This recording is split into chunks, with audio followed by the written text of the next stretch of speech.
زلفا را شانه زدی، چشما را سرمه کردی، زدی آتش با جانم، شرم زمانه کردی. پیشت بشینم موی تو را شانه کنم، یا سرمه با چشمان تو جانا نکنم. برگردن تو امیل زر می بندم، چوری با دو دستان تو جانا نکنم.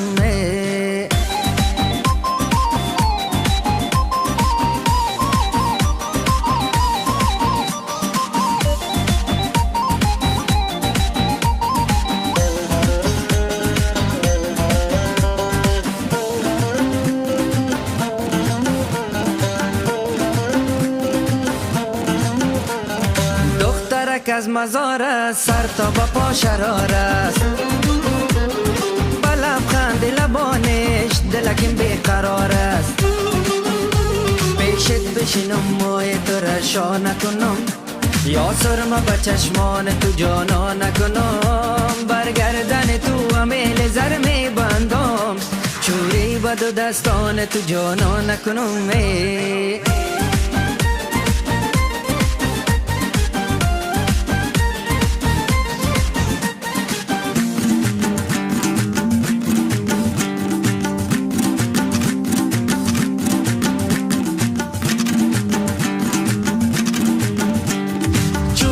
کوی دستت شرنگ شرنگ میکنه، کالای سرخی زری با جان جنگ میکنه. پیشت بشینم موی تو را شانه کنم، یا سرمه با چشمان تو جانا نکنم. برگردن تو امیل زر می بندم، چوری با دو دستان تو جانا نکنم.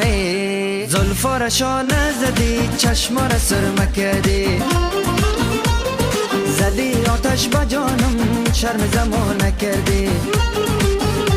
پیشت بشینم موی تو را شانه کنم، یا سرمه با چشمان تو جانا نکنم. برگردن تو امیل زر می بندم، چوری با دو دستان تو جانا نکنم.